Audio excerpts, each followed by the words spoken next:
that are vibhutis, for example, a certain type of descent of Bhagavan into the world in terms of powerful features of nature, for example, like described in the 10th chapter of the Gita. If and when you experience those, they're very powerful and compelling, beautiful and awe-inspiring. So if you were to take all of those together, combine them and multiply them a millionfold, a trillionfold, they would not compare to the experience of Sakshat Krishna Darshan. This is our idea.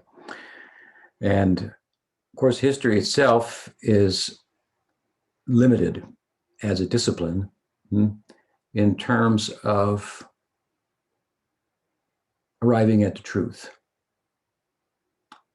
What I mean by that, of course, is that it's often thought of being as very objective and whatnot, but it's limited by, in terms of being a means of knowing, epistemologically speaking, it's limited, history as a discipline, by its sources. In other words, it requires sources from the past, whatever people have left behind that has been found, and try to piece that together, so to speak.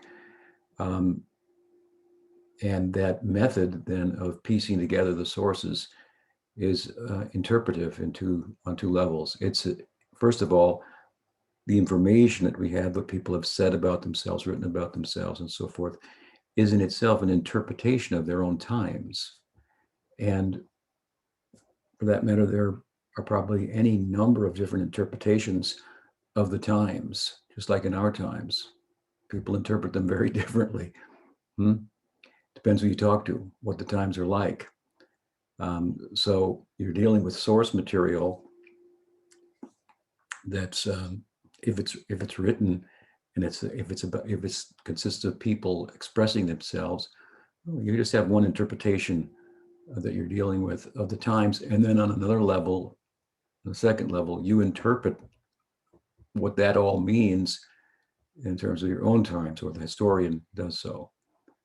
So you have the limitations by sources, you have a limitation in terms of objectivity, because of the method itself of a historian is very subjective, as I'm explaining. It's interpretive. And then the final word in the historical method is the historical document.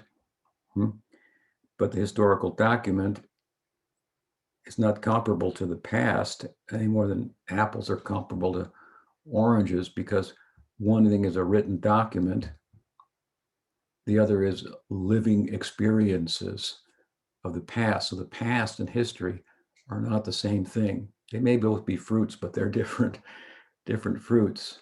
So it's not worth getting too worked up over the historicity of Krishna's appearance. It's a big deal in Christianity, the history of Christ. He actually appeared, historically speaking, but we're not so concerned about that. What we're concerned about with, of course, is the experience of Krishna from a modern historical perspective. Somebody named Vasudeva, somebody named Sankarshan had their names inscribed on coins and were, the currency of the day, so they existed. But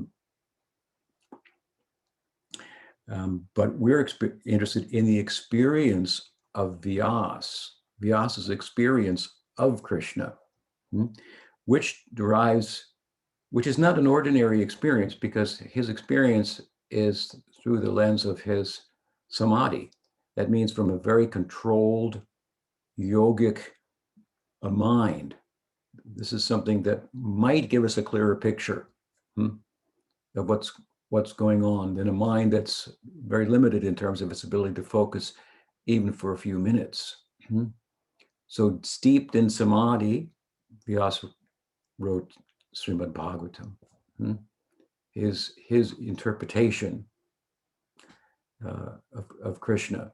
So this is our source, and then we interpret that through the light of Chaitanya Mahaprabhu and his associates, and that in consideration of our own times from a Gaudiya perspective, of course, and then we write books about it, but those books are different than historical documents. They have some features that are similar, but some that are very dissimilar, very different. In other words, they're books that are written by persons ideally who have the experience as well of an eternal presence that Vyas experienced, and they write about it in such a way as to compel us and show us how to enter into that experience as well. So a few words about history as we speak about the history of Chaitanya Mahaprabhu's appearance, which again is tied to the history of Krishna's appearance. And that is explained to us, one, by Krishna himself, I suppose you could say, or the record there in Bhagavad Gita, where Krishna says he appears yuga after yuga to teach Dharma, to protect his devotees and establish Dharma, which may involve dealing with the adharmic elements of the world at the time. So Krishna comes to the world.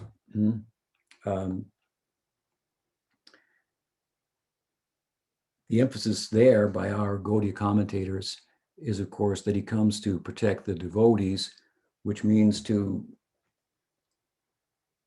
give them the experience of himself that they long for in separation, advanced sadhakas. He comes for them, and there's few. There's few that he comes for. In that regard, we get some further insight from Krishnadas Kaviraj Goswami, who tells us that Krishna appears once in a long time, once in a day of Brahma, and he shares the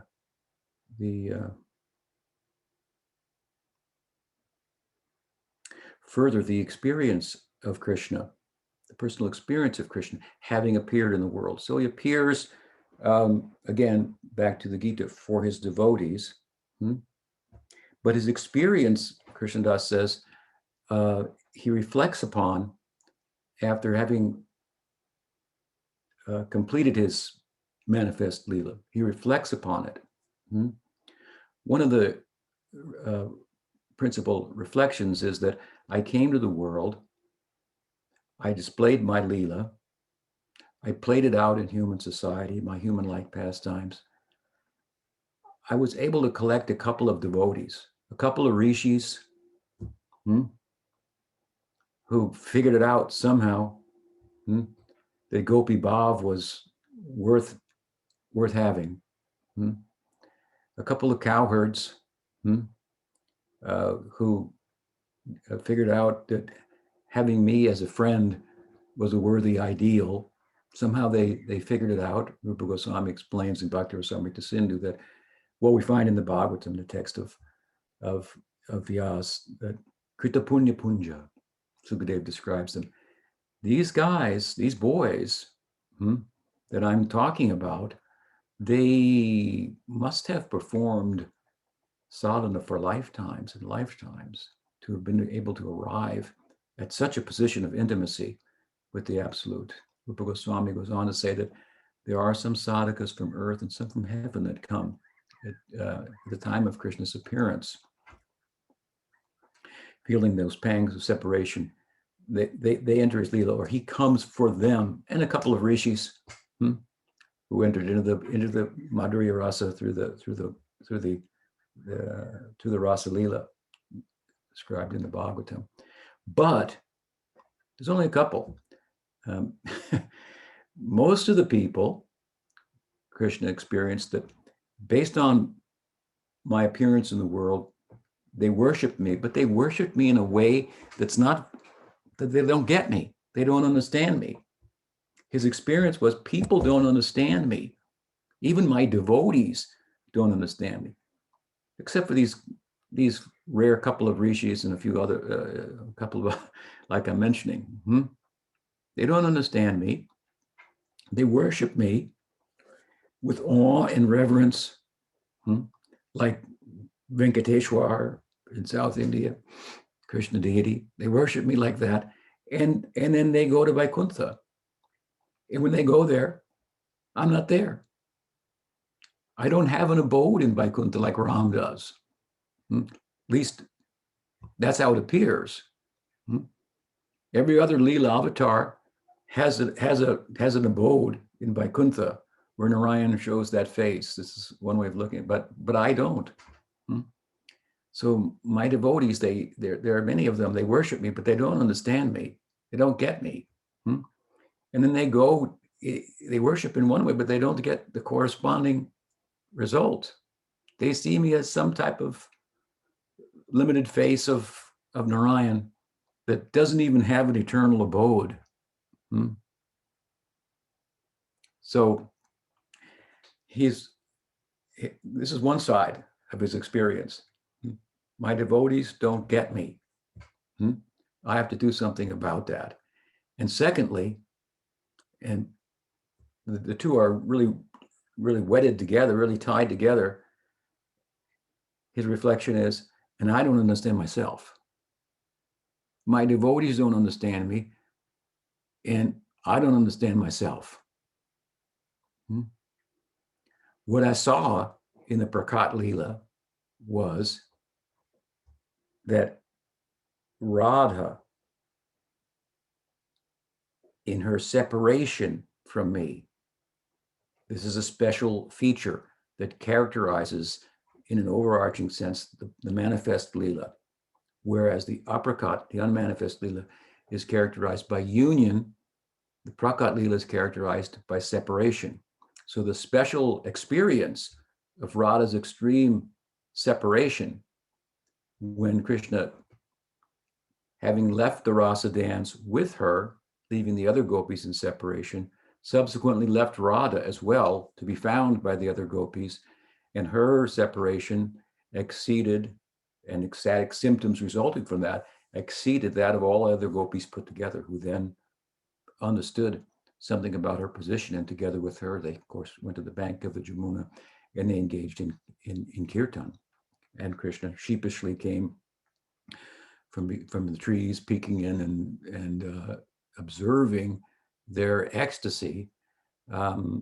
He showed himself and made his confession that their love, and Radha's love in particular, of course, exceeds in ecstasy that of his own experience of Rasananda. And that there's something in himself that makes Radha the way she is, as I've often said, but he couldn't access it himself. He didn't understand himself, that means to say, as fully as Radha did. He didn't see everything about himself that makes him the way he is for others. From his own vantage point, he can't experience that. So, of course, at that time, he makes a commitment to make up for his inability to reciprocate lovingly in kind for the love of the gopis. And in doing so, of course, he seeks to experience from Radha's vantage point that about himself that makes her the way she is, makes her worshipable by him. So, point being what? That these are the two reasons for then Krishna, having gone to the Aprakat Leela after his manifest Leela, returning in an encore appearance as Chaitanya Mahaprabhu, to teach the world through his example, and his devotees in particular, that there is an abode that corresponds with me. It's beyond the Vaikuntha. It's the Maha Vaikuntha. You can't see it from Vaikuntha. It's unknown to the inhabitants there. But yes, I have an abode that corresponds with the worship of me, if you worship me in this way. Particularly, he wanted to teach the devotees not only about his abode. Some smart rishis, as I say, figured it out, entered into his abode, the center of his abode, Others perhaps made it there to some extent, but only to Dwarka. But he wanted to teach the world about really what he is all about, which is corresponds with the center of the whirl of the lotus of Goloka, Vrindavan, Gokul. This pastoral, bucolic setting where intimacy with the absolute is the norm. This, he explains through the pen of Krishnadas Kaviraj Goswami, is what really makes him tick. More than anything else. The more, as I've often said, that the Swarup Shakti, that Bhakti is constituted of, is present, the more the absolute Krishna, the object of love, is moving. And in Vrindavan, he's never, there's not a moment to rest. Even at night, he's out all night, animated by the love of the gopis in that case.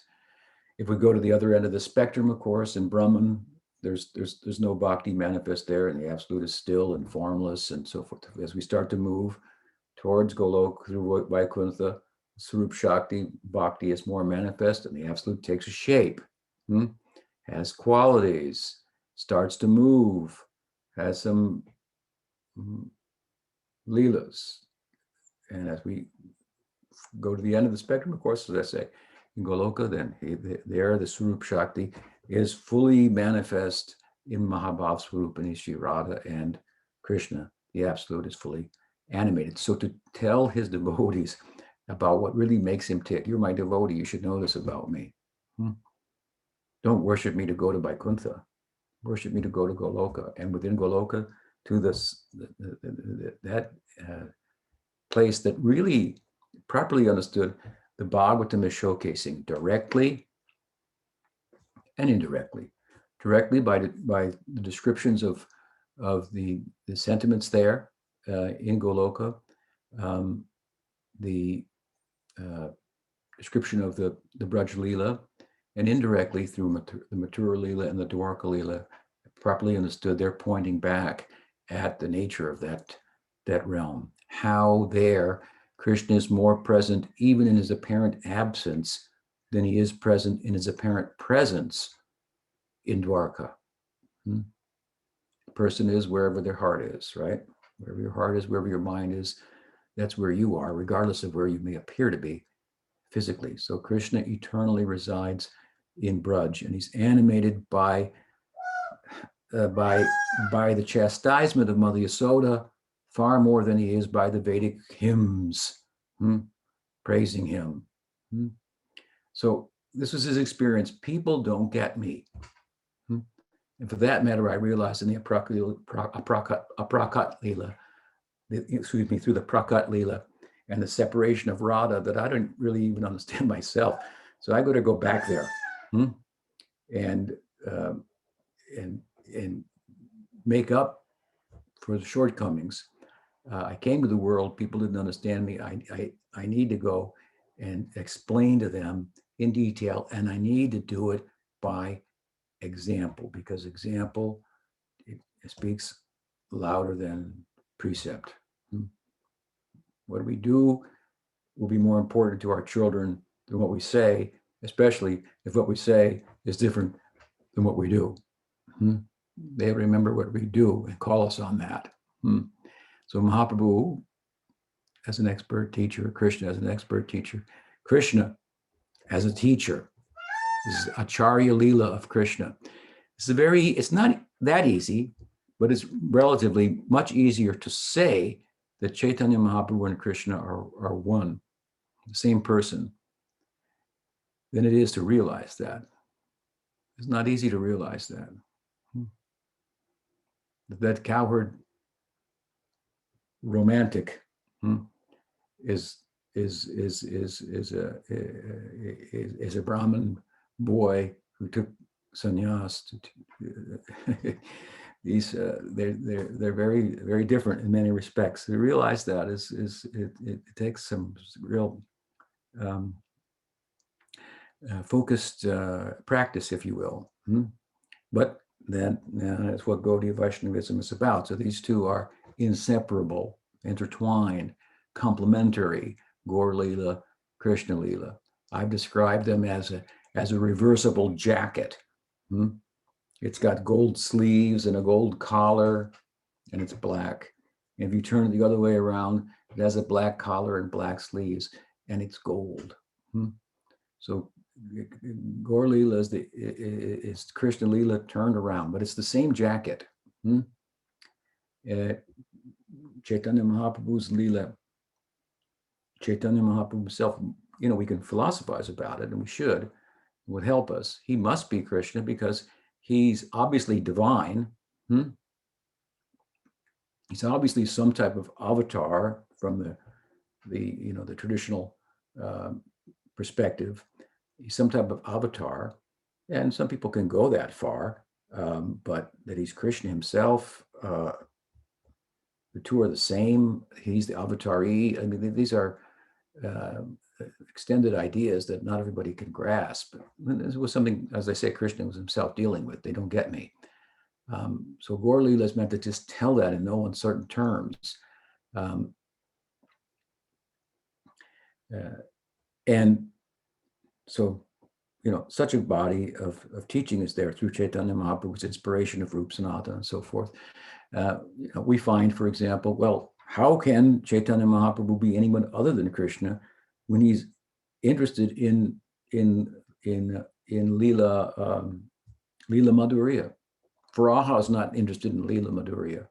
Ramchandra is not interested in Leela Madhurya. Narasimha is not interested in Leela Madhurya. This is the quality of Krishna. Leela Madhurya, Venu Madhurya, Rupa Madhurya, Prema Madhurya. And this is what, of course, Chaitanya Mahaprabhu was interested in only as well.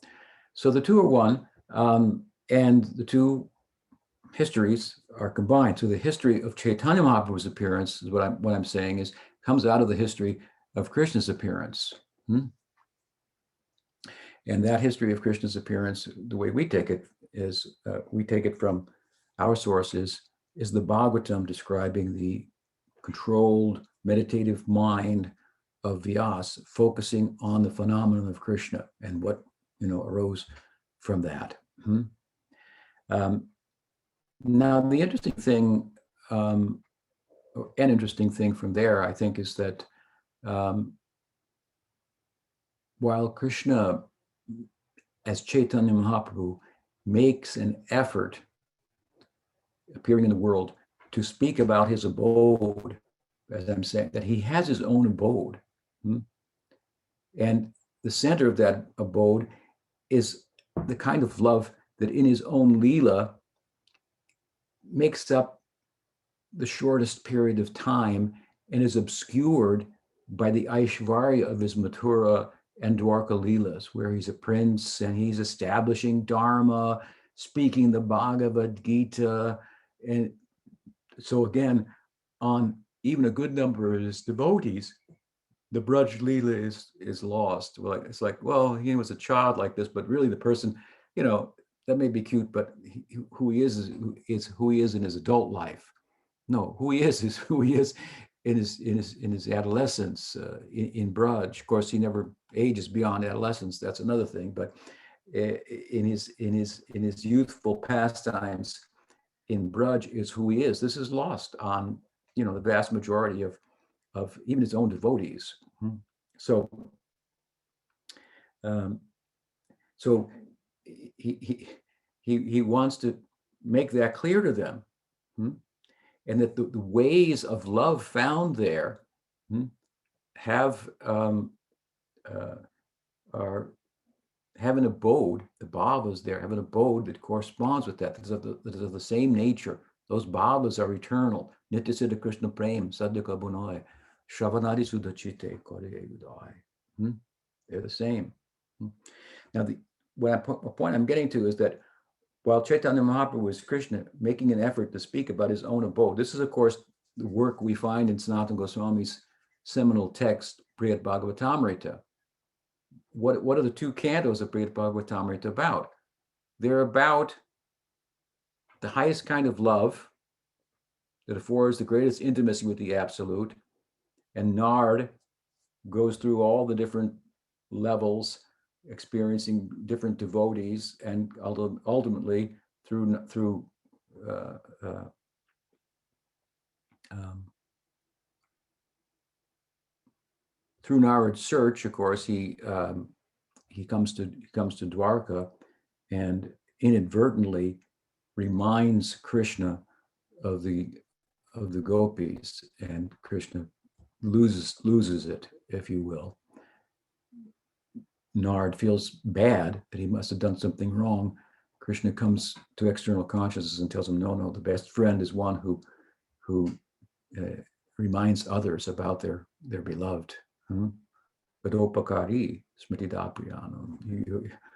Obeisance to you, Nard, who are the Vaidhi Bhakti manifestation of Madhumangal's Rag in Braj, my Brahmin boy there. You have shown, he is showing in Brihad Bhagavatamrita, Madhumangal and his expansion as Narada, the highest type of love, Gopi Bhav. In the second canto of Gopal Champu, Brihad Bhagavatamrita, is then about the abode that corresponds with that love. So if it's the highest love, or if it's a real love, a real spiritual love, then it has to have a corresponding object and abode. So Krishna himself, Sanatana's writing about this is what Krishna himself came to establish. I have an eternal abode. The way those people feel in Braj, that those are real spiritual feelings for me. They do something for me that doesn't compare to anything else, any other type of approach to me does. And there's a wonderful abode that corresponds with that. That's called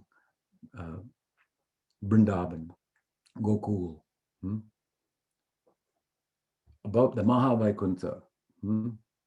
So while Krishna is showing this as Chaitanya Mahaprabhu,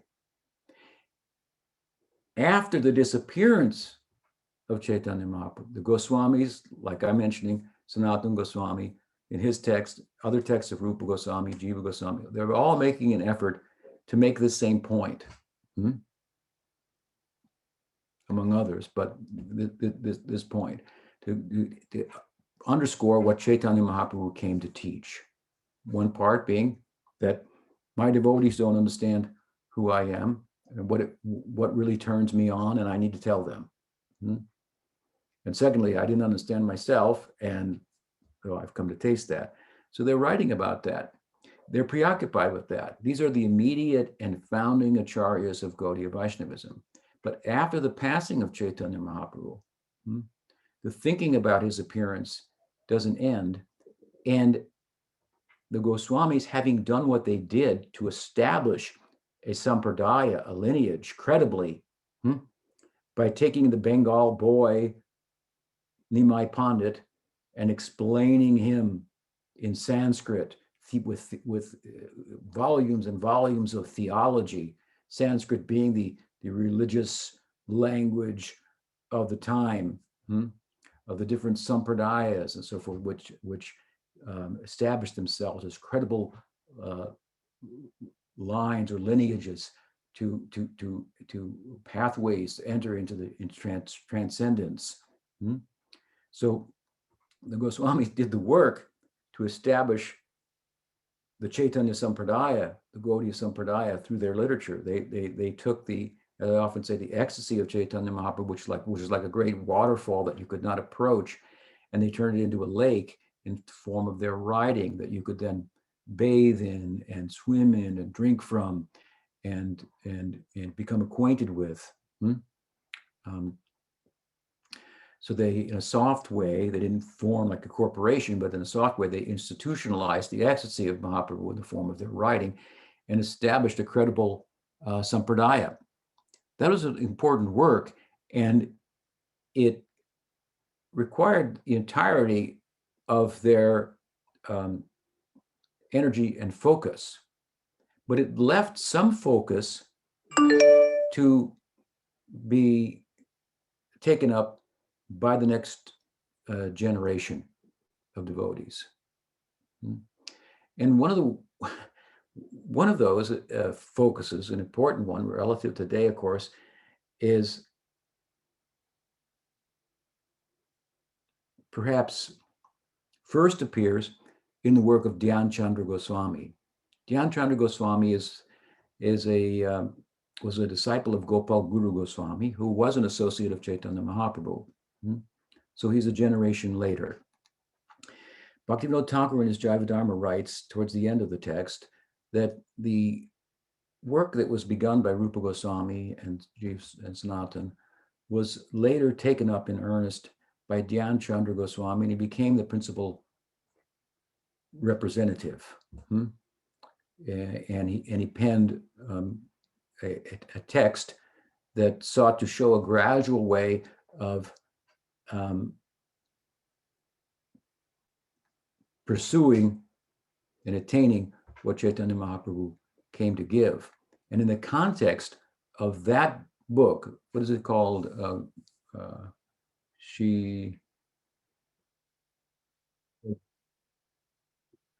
Gaura Govindacharna Padati. So it's like a handbook.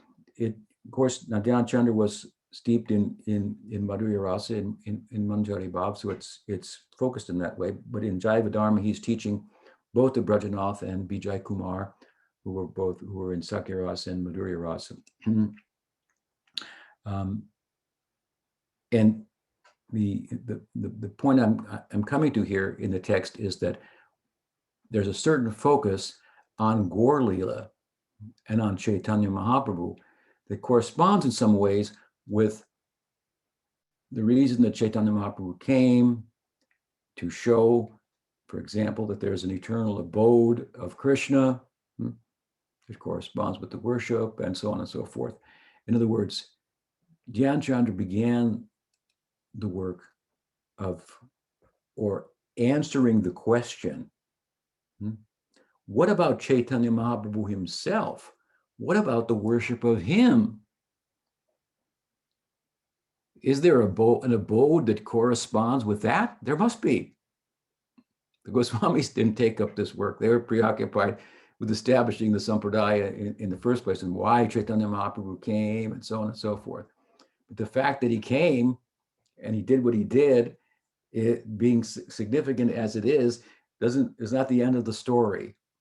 The afterthought is that he's so desirable in and of himself, rather than just as a means to attain Krishna. Krishnadas says it in a covert way when he says, the fountain of Gaur Leela flows in all, Krishna Leela flows in all directions, like streams coming from the fountain of Gaur Leela. Pujapad Sridhar said it like this: first the giver, then the gift. When someone gives you a gift, then you think about the giver. Maybe you think about the gift in the immediate, but afterwards you think about the giver. Somebody gives me some soap. Every time I use it, I think of that person. Somebody gives me some socks. Every time I put them on, I think of that person. Know what they're like and what are they doing now. And I hope that Krishna will bless them. And so forth. So the giver looms larger in one sense than the gift. It outlives the gift even. Of course, we're talking about eternal things here, so it's not entirely the case. But the giver, what is the importance of the giver? Beyond what he gave, what about himself as the giver? So there's a particular focus there that I think it's probably the first place that we find it in Gaudiya literature, on the fact that Chaitanya Mahaprabhu has an abode in the Paravyom as well. And it is the lotus within the lotus of Gokul. You've seen it in the picture on Prabhupada. I think Prabhupada envisioned what became an artist's depiction was eventually depicted by an artist for his cover of his Srimad Bhagavatam on the first canto. This blue sky with planets of Vaikuntha with the names of the different avatars, and the Shringa one, the Vamana one, and how they're all these little avatars have a manifest abode in Vaikuntha. And of course, the center of that is a lotus, and there is Radha and Krishna. If you look carefully, behind them is Chaitanya Mahaprabhu performing Sankirtan with Nityananda Prabhu, Advaita Prabhu, Srivas, Gadadhar, etc. So we find in Dhyan Chandra's work a beautiful description of Navadvip, and it's obviously not a description of the Prakat Leela. If we get time here, I'll read something I've rendered into my own poetic rendering in English of that description. But not only does he describe Navadvip in such a way that it's obviously just talking about an apricot Leela, he also speaks about how to envision oneself as a sadhaka, bearing the tilak and so forth, and entering into an eternal Gaur Leela. And what he shows us there is that amongst all the associates of Chaitanya Mahaprabhu, the most important associates are the Goswamis, because they taught about Chaitanya Leela. They taught about Krishna Leela. They taught us the theology. They taught us the philosophy.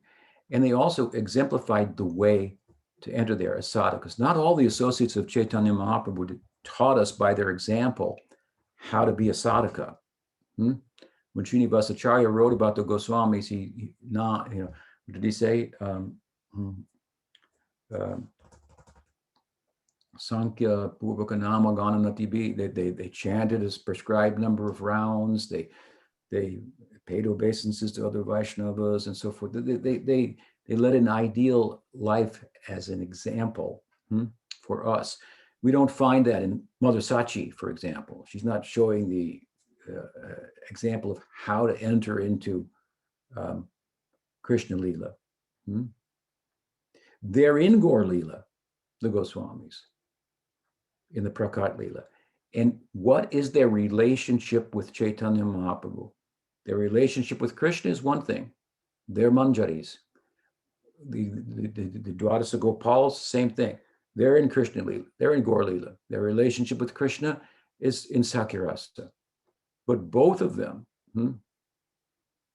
have a relationship with Chaitanya Mahaprabhu, very clear from the literature, in Dasyabhakti. And this is brought out by Dhyan Chandra Goswami. So the overriding idea is presented there in this sense is there's an eternal manifestation of Gaur Leela as well. And the devotees can enter there in a swarup as a sadhaka. It's a land, bhumi, sadhana siddha bhumi. Sadhakas, sadhaka siddha bhumi, where sadhakas, siddhas are playing the role of sadhakas and showing the way to enter into Krishna Leela. So the overriding bhava of the swarup that one will attain for participating in Gaur Leela is Dasyabhakti. It's a kind of Dasyabhakti, of course, that corresponds with the Dasyabhakti of Golok, of Vrindavan, of Braj. There we have Dasya, we have Sakya, we have Vatsalya, and Madhurya. The whole place is pervaded by Madhurya in one sense. Pujapad Sridhar told me, just like sex life pervades the whole of material existence. That was this example. So in that broad sense, but in another sense, of course, it's the land of friendship. It begins with friendship. And we can say it ends with friendship too. I'll just make a slight point in this regard for your consideration. The Dasyabhakti of Braj is tinged with Sakya. The Sakya Bhakti, there are forms of Sakya Bhakti tinged with Vatsalya. There are expressions of Sakya Bhakti mixed with Madhurya. And the highest form of Madhurya is friendship. We call it Suritrati, Babulas. So this is, of course, a little bit different, but those gopis, for example, like the Manjaris, they love the friend more than Krishna. They love Radha more than Krishna. They love the friend of themselves, their associate, more than they love Krishna. I mean, it's about this much more, but it's significant nonetheless. That's a whole other explanation. But the point is, it's a land of friendship and love. And so the Dasya Bhakti then of Gaur Lila, of the eternal abode of Chaitanya Mahaprabhu, that corresponds with the Dasya of Braj. It's not the Dasya of Vaikuntha. They're not worshiping Chaitanya Mahaprabhu in awe and reverence there, but they're going with him in kirtan to the house of Srivas every night. They're listening to Sarupa Damodar perform Leela Kirtan in each spot during each division of the day that transports Chaitanya Mahaprabhu into Krishna Leela, and all of the associates in Dasya Bhakti serving Chaitanya Mahaprabhu enter into their swarups in Krishna Leela, going back and forth. So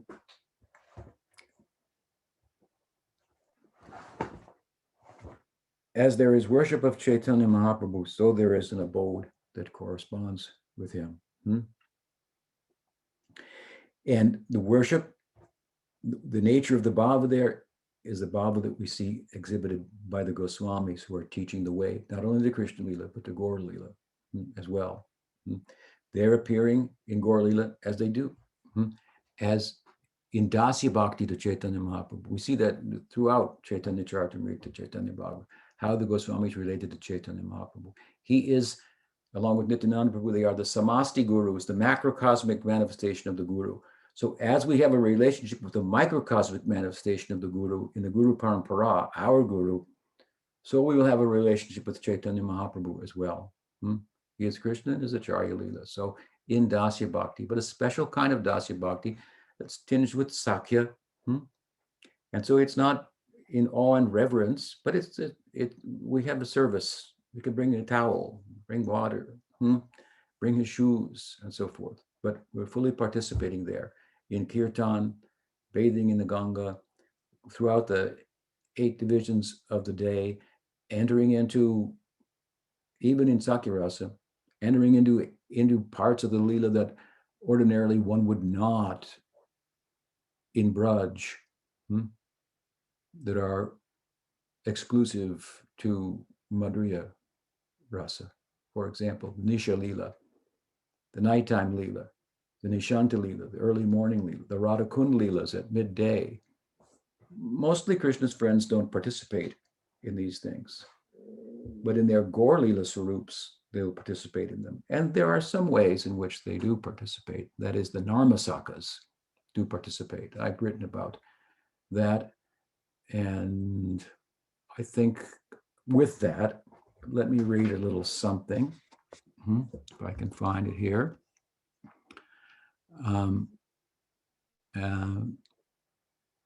Before we take questions, the description I said I would read, didn't I?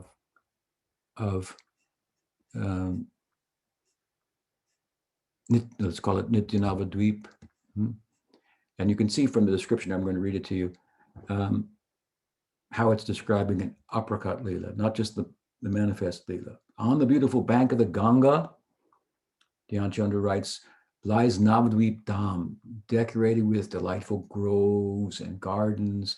It's shaped like the shell of a tortoise. There, rows upon rows of palatial buildings resound with the sound of Prem Sankirtan.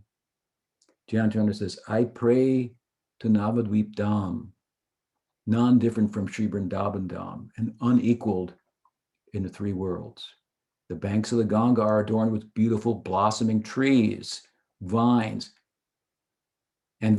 cooled by the gentle breeze arising from her waves. Swarms of black bees play happily amidst the 4 varieties of lotus flowers, while swan. Yes?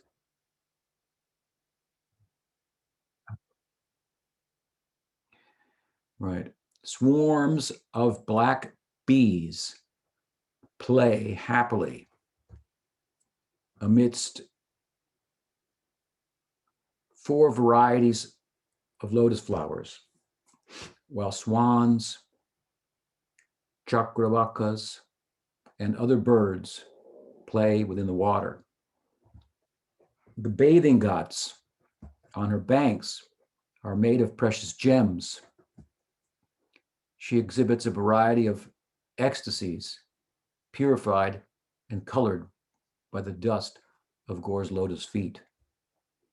The soil in this sacred land along the banks of the Ganga is a beautiful golden color. This most auspicious Navadvip has been inundated by a flood of Krishna Prem and is worshipped by a great number of devotees. There are various kinds of fruits and flowers in the trees and creepers. Groups of multicolored birds lost in Prem sing sweet sounds that steal away the hearts and ears of everyone. The opulence of Navadvip Dham is extraordinary within transcendence. There are trees there with emerald trunks, branches of gold, delicate sapphire and ruby leaves, buds of coral, diamond flowers, and Vaiduria-like fruits. These indescribable trees are eternally self-effulgent. Within that great, ever-existing city lives a group of mild-natured Brahmanas. You should become one of them. Their houses are surrounded by pleasant courtyards, beautiful pleasure groves and gardens. Here and there among the groves are sporting areas with platforms for sitting. Effulgent devotees are always engaged in great festivals and celebrations because in each of their houses, a Murti of Krishna resides.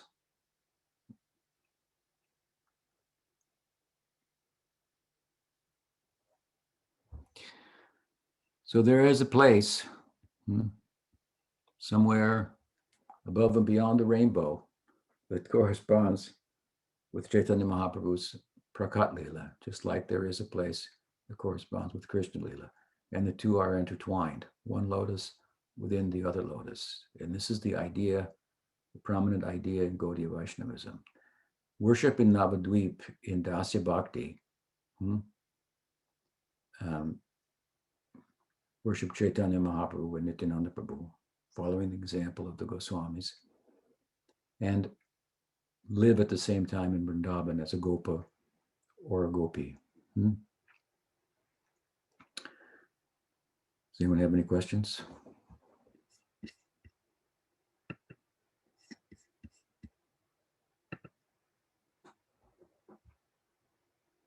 Hello?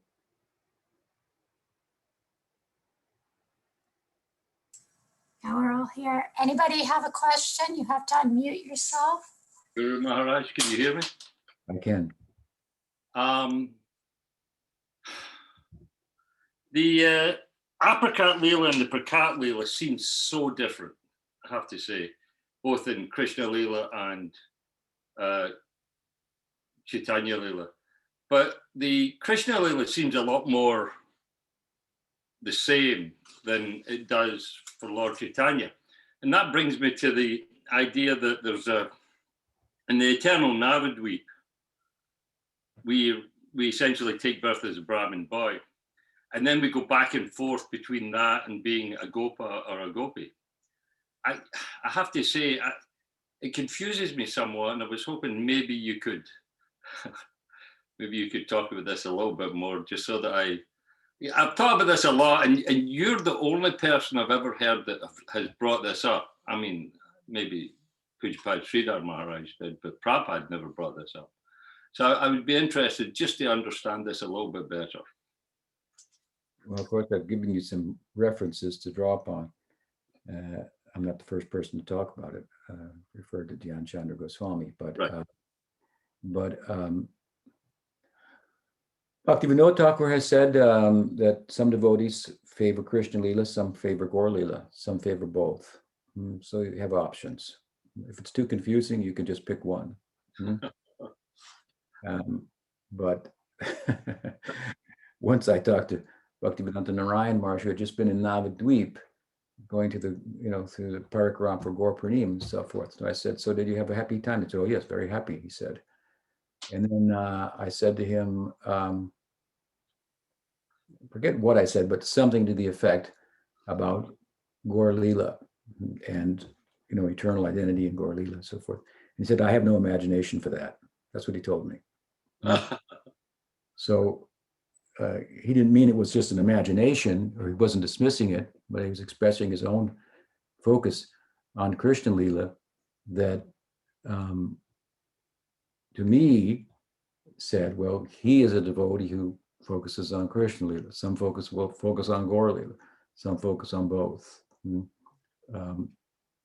So there's a statement I should mention in the Upanishads cited by Baldev Vidyabhushan in his Govinda Bhasya, his commentary on Vedanta Sutra, where in a section of the end of the book, in the fourth adhyay, the fourth chapter, the fourth section, the first division, the subject is there, of course, is mukti, and the nature of mukti. And the question arises whether mukti is formless or without a form. So he cites the Upanishads and a statement from one of them, I forget which one, which had said there are many forms, one can have many forms, and so on and so forth. This statement should, whenever we mention it, I think it should be qualified to say what this means within Gaudiya Vaishnavism is that you can have multiple forms, and you can have a form in Gaur Leela, you can have a form in Krishna Leela. Doesn't mean you can have a form as a gopi in Krishna Leela, you can have a form as a gopa, you can have a form as a cow too, as many as you want. That, you have to see how it pertains, that statement, to Gaudiya Vaishnavism. So the possibility is there. I'm explaining the possibility, and it's a possibility that is pretty mainstream Gaudiya Vaishnavism. Yeah. I'm not doing that, Guru Maharaj. I'm not doing. I know that.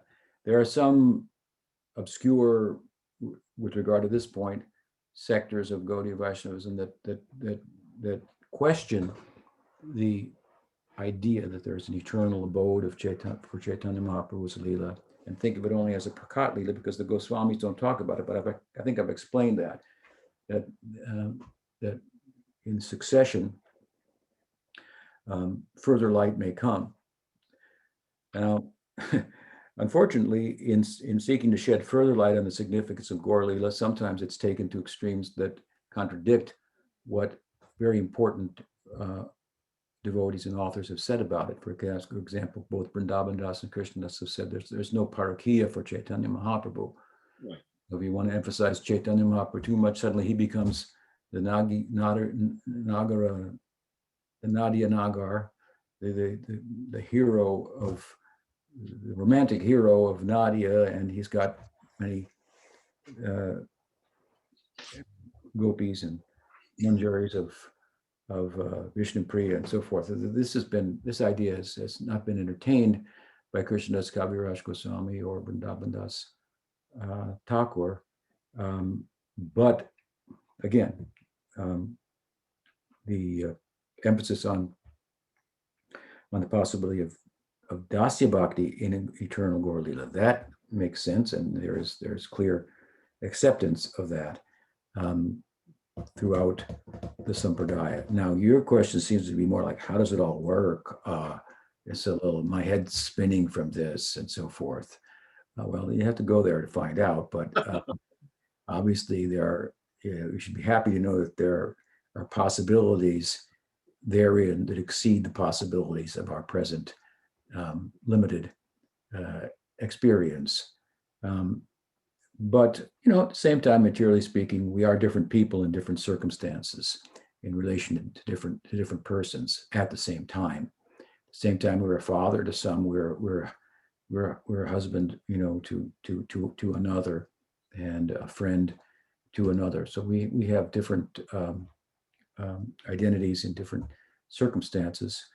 But that analogy doesn't really do justice to it, but it's something to help us appreciate the idea. But I would say to you that one who attains a Swarup in Krishna Lila and a Swarup in Gaur Lila, the Swarup in Krishna Lila is eternally going on. The Swarup in Gaur Lila is eternally going on. In the context of the Gaur Lila, so you're in two different Leelas at the same time, with the same person, Krishna, in two different moods. So you have a different dress, a different form, and different bhava, really, that they correspond with. That corresponds with the form of Krishna with whom you are present, with whom you are in Leela. The unique thing then about the Gaur Leela, of course, is that in the context of that, of relishing that bhav in Dasyabhakti for Chaitanya Mahaprabhu, suddenly the fact, unbeknownst to you, in that Leela, have a form in Krishna Leela. And the form in Krishna Leela doesn't know you have a form in Gaur Leela. So it's just like Chaitanya Mahaprabhu's associates, or Krishna's associates, Jiva Goswami says in Krishna Sandarbha that when Krishna appears in the world along with his associates, they're still there in Golok, even though they've come here. And here they don't know that they're there in Golok, and they're in Golok, they don't know that they're here either. So it's an interesting. So I'm assuming Vishnu Priya and Mother Sachi and everybody's also there in the Also there. Also, they're also in the eternal Navadvip. Oh yeah, of course, yeah. Oh yeah. I'm assuming his father would be there also, even though he disappears in the Prakat Leela. He's there with him in the Aprakat Leela. Yes. It's a very charming village, Navadvip. All the associates are there. They all love Nimai Pandit. He's not a sannyasi. He's not leaving. He never goes to take sannyas. Everything's fine. No, I love the, when I went to Bengal, I was so charmed by Navadvip Parikrama, even more than Vrindavan. I was just it's such a wonderful place, actually, so yes. I relish the idea of at some time being able to go in the eternal Navadvip. So thank you, Guru Maharaj.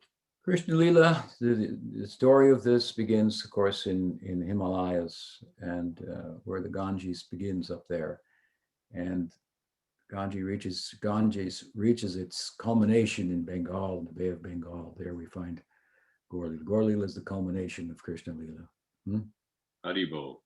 The point being today is we want to underscore the importance of Gaur Lila. It's not just a stepping stone to go to another Lila and leave it behind. If you reach deep as you can into Krishna Lila, it turns into Gaur Lila. Wow. What else? Another question? We have two follow-up questions, first from Pranadat and then from Mahara. Okay, good. If I understood correctly, you said that those in Sakyaras who are in Gaura Lila during certain moments when they're entering into Krishna Lila, they're entering actually in ways that they are not able to enter at certain times in Krishna Lila. Did I understand that correct, or they're experiencing something within Gaura Lila? Not exactly. What I'm saying is that, let's say, for example, a Priyasaka, a friend of Krishna, who's not a Narmasaka, he's not going to participate in Krishna's midday Leelas at Radhakund. Right? But if someone was to cultivate that type of bhava among the associates of Nityananda Prabhu, the Dwadasa Gopals, the 12 principal cowherds, some of them are Priyasakas and some of them are Narmasakas, right? So both these opportunities are there for us. We emphasize, of course, the Narmasaka bhava because it's the fullest expression of Sakirasa. Narmasakas are not Priyasakas who sometimes get influenced by Madhurya. They're a different species altogether. They have their own anubhavs separate from the Priyasakas. They're a different age than the Priyasakas, and so on and so forth. And they're always attuned to Krishna, who's always attuned to Madhurya Rasa, to love of Radha. So they're always influenced by that. They're a special group. They go, for example, to Radhakund, right?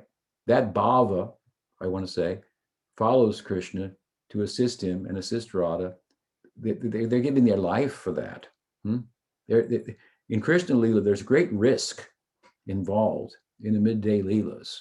And Subal, as Radha's Manjaris are, they're prepared to risk their whole lives to make that union come about. We should draw from that for us to enter there, we have to be prepared to risk our whole lives, sacrifice our whole lives in its entirety. But I'm getting away from the point, although it's interesting. The point is that the Priyasakas and the other Sakas, the Surit Sakas and the ordinary Sakas, if there could be anything ordinary there, they stay with Balaram. They don't go with the Priyanarmasaka Bhav to Radhakund. They're not participating in that bhava. But those who attain that bhava of a Priyasaka, but who simultaneously attain a Dasya Bhav Swarup in Gaur Lila, in Gaur Lila they will participate in the midday Leelas. In Gaur Lila they'll stay up all night and do Sankirtan. In Gaur Lila they'll be present in the Nishanta early morning Lila when Chaitanya Mahaprabhu wakes up and has to get back home. You understand? In their Gaur Lila Swarup, they'll be participating in all divisions. In their Krishna Swarup, they'll be participating in the midday Lila with Balaram. They won't be in the Nisha Lila. They won't be in the Nishanta Lila. Now, Narmasakas are a little different, so there are exceptions for them to be present in all of the 8 divisions of the day. That's another thing. Does that help to clarify what my point was? Yeah. Yes, thank you. Okay. The question. So Mahara and then Chittahari has a question. I was just reading I think I read this in the Prem Vivarta that Jagannatha Pandit said that you have to equally want Gaura Lila and Krishna Lila. No, makes sense to me. Battery time. Some things are written by devotees who feel strong. Have that 956 and pixel. and have that experience, so they're going to say that it may not be necessarily an absolute. There are devotees, as I said, few as they may be, a couple of rishis who attained Madhurya Rasa without even knowing about Gaur Lila prior to the Gaur Lilas becoming manifest. So there are exceptions and whatnot, but I have in my short career here emphasized Gaur Lila considerably. I know that devotees always like my talks on Chaitanya Charitamrita, I hear them many times, appreciating that, telling me that. So I have put an emphasis, especially earlier in my life, on Gaura Lila. It's been very fruitful. So thank you for that comment from Purnima Vivarta. Anything else about that? Are you hearing me? Apparently not. Yeah, I'm hearing you. Mahara, we had muted her, so she. Thank you. That was good. Yeah. Okay. Anything So else? Chitahari and then Raphael after Okay. Chitahari. So with regard to the Brahman Sarup in Navadvip, I understand it. And I was reading an article recently by Nrsimha Maharaj where he was really emphasizing that Gaura Lila is much safer for sadhakas to focus on because there's no possibility really of making offense to the Lila there. So I was just kind of thinking of for Ajata Ruchi sadhakas, then we, in terms of doing like the internal smarnam, we should just focus on the Gaura Lila Swarup. And is that what you would recommend? And not really consider or be too concerned with Krishna Lila? I wouldn't look at it exactly like that, but I would say, as Sridhar said, that if you come to Golok, the gates of Golok, if you will, and you say, you know, they sent me here from Navadvip, they'll say, come right on in, you know, coming from Navadvip, no questions asked, come right in. So Gaura Lila is the express route to Krishna Lila. That's a fact. Therefore, there should be considerable emphasis on that, where the method to attain Krishna Lila is exemplified by Chaitanya Mahaprabhu. We should take it up. And you may have a focus to, which is the ideal in one sense, to enter into the kirtan in the courtyard of Srivas-Thakur, where, for example, all the eternal associates of Mahaprabhu had their Krishna Lila Swarups revealed by Chaitanya Mahaprabhu. So this is another way of saying Gaura Lila will show all of this. So there has to be an emphasis on Gaura Lila and the teaching that we derive from there, the method that we derive from there, and the person of Chaitanya Mahaprabhu, and so forth, which will naturally, you can't focus on Gaura Lila. This is where I would differ. You can't focus on Gaura Lila without focusing on Krishna Lila. Gaura Lila is about focusing on Krishna Lila and how to focus on Krishna Lila. So it's inevitable that you will become acquainted with both. So I wouldn't think that just to focus on Gaura Lila in that way. That sounds like a little. How are you going to do that? How are you going to focus on Gaura Lila without focusing on Krishna Lila? When Gaura, if you follow, for example, the Astakal Lila of Chaitanya Mahaprabhu, well, when he goes to out to begin performing Sankirtan in the forenoon pastimes, and he sees on the Ganga Delta some cowherd boys herding cows. He is, along with Nityananda, was transported into Krishna Lila, and the associates go with him relative to their swarup in Krishna Lila.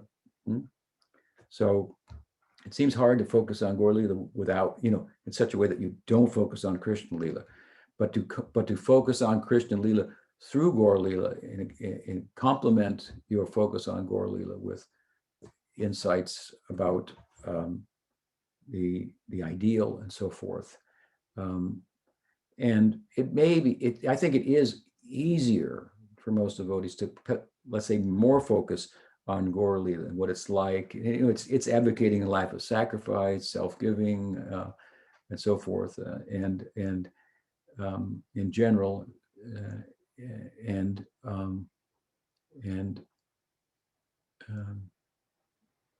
the life of a sadhaka. in the beautiful life, the beauty of the life of a sadhaka, how it's beautiful in and of itself to be a sadhaka. This is Gaura Lila. And we're living in an extension of Gaura Lila and so forth. So it's a little bit easier to meditate on Gaura Lila, but not in such a way that, I'm not going to think about Krishna Lila. That's not safe, It's pretty safe, Krishna Lila. I think I know what the Maharaj meant when he wrote something like that, but I would I respond in that way. I hope that helps. Yes, What else? definitely. Thank you. We have Raphael is next.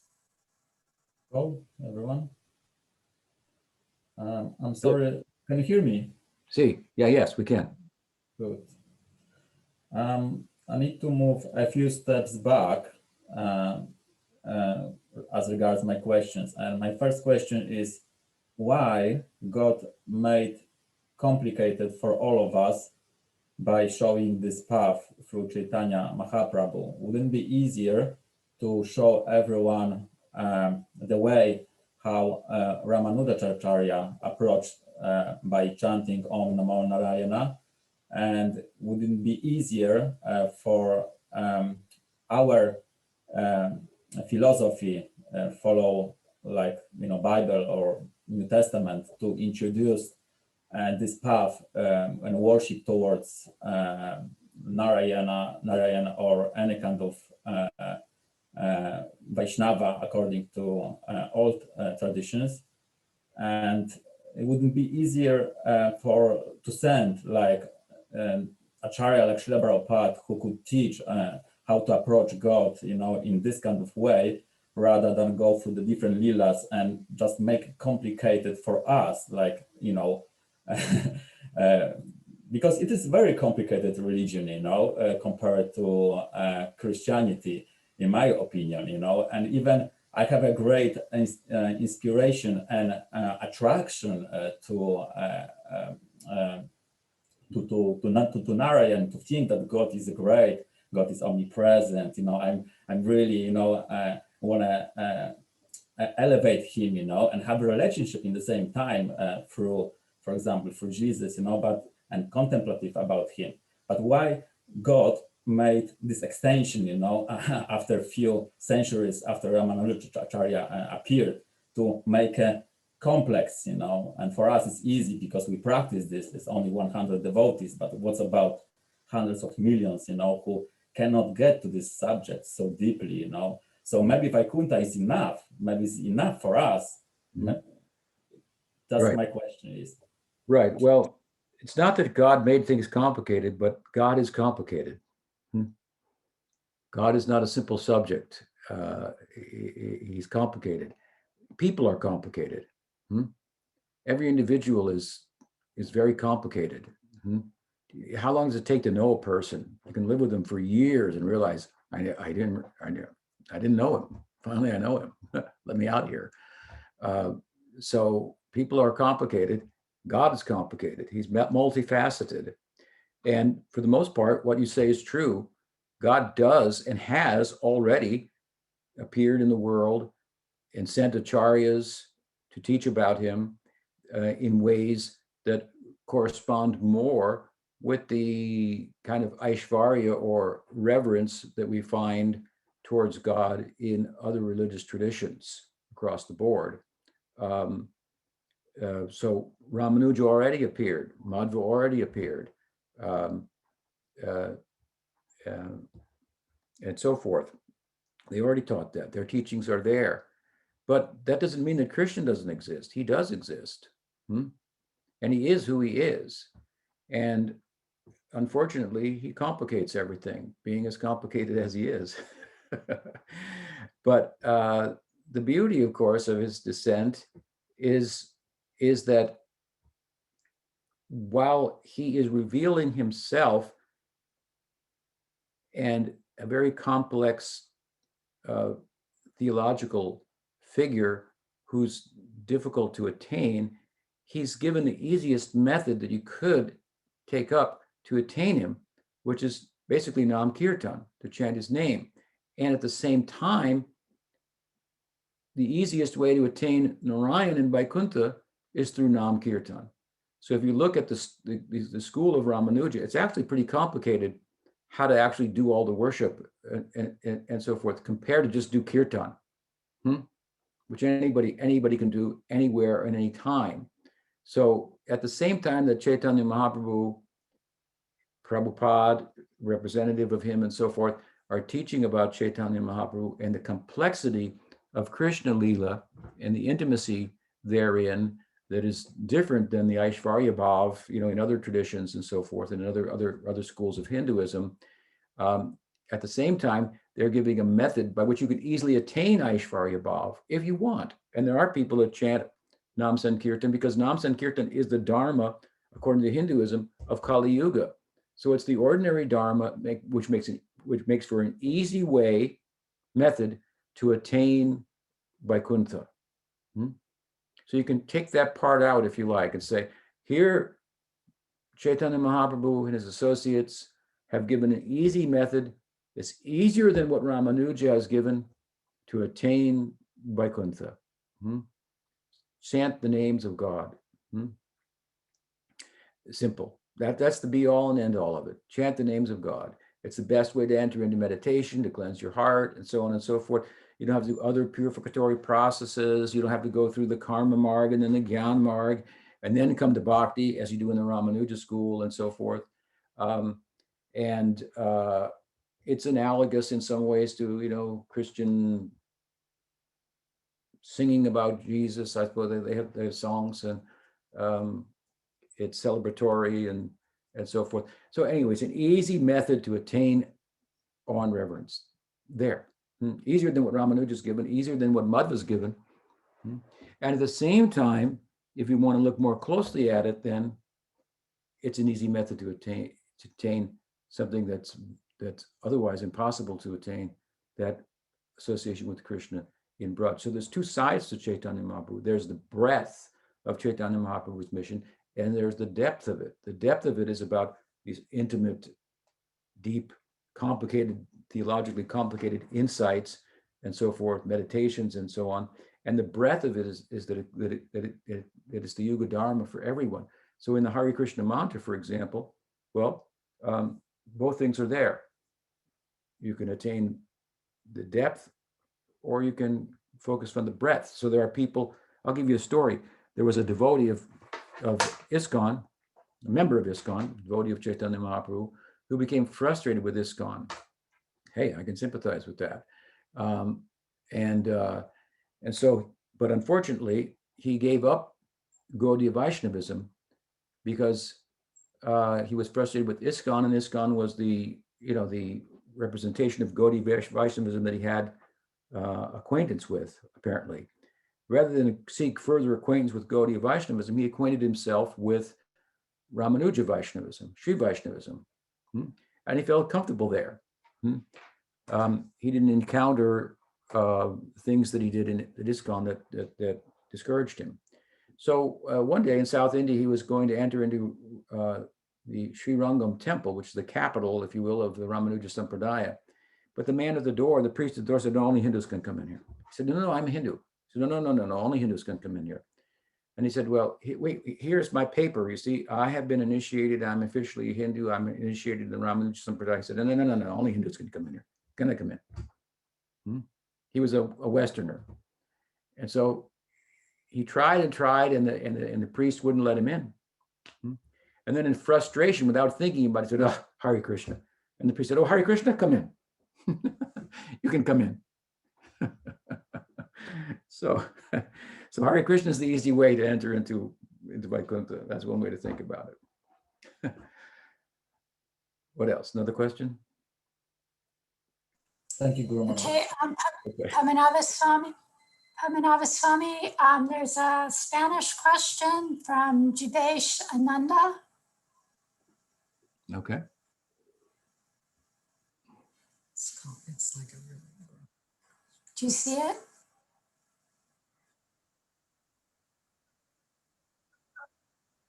Okay. Okay.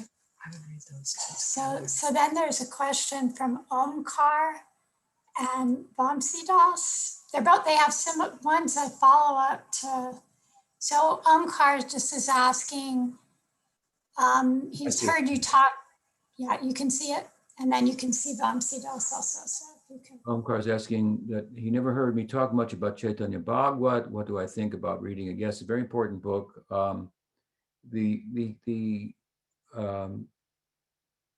One of the important aspects of features of Chaitanya Bhagavat that differentiates it from Chaitanya Charitamrita is that it has more focus on the Navadvip Leelas. So Krishnadas Kaviraj and Chaitanya Charitamrita defers to Chaitanya Bhagavat when it comes to speaking about the Navadvip Leelas, and he focuses more on the Madhya Leela and then on the Antya Leela. And of course, it's the Navadvip Leelas, the Adi Leela, that we seek to enter into, not the Madhya Leela of Jagannath Puri or the Antya Leela. And so it's a very significant book in that sense. And at the same time, it's not as theologically complicated as Chaitanya Charitamrita.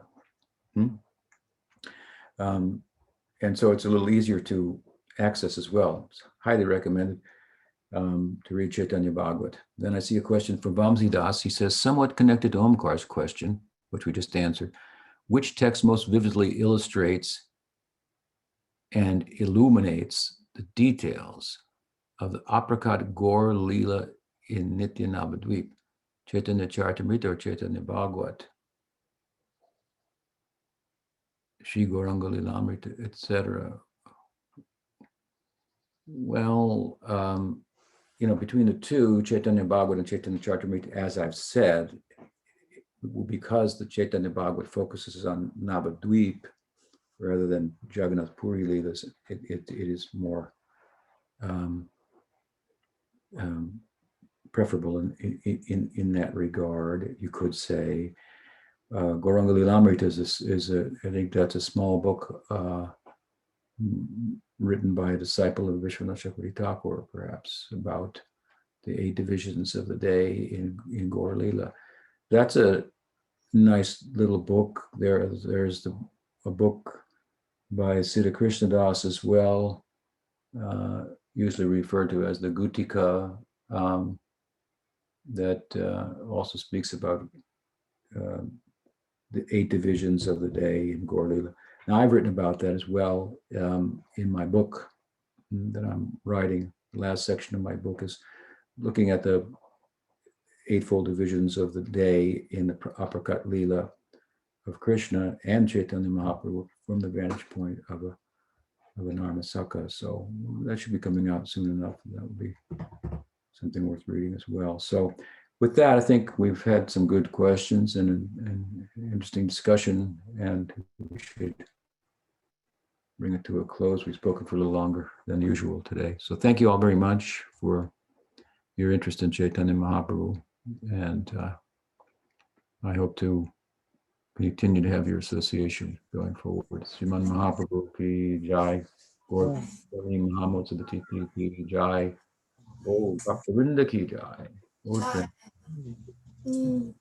His Divine Grace, Bhaktivedanta Tripurari Swami, Guru Maharaj ki jai.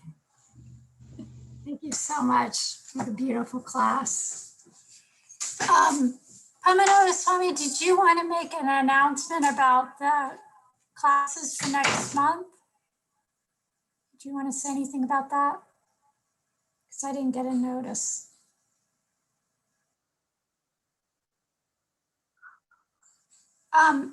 To the devotees, yeah, because, yeah. Mhm. Yeah,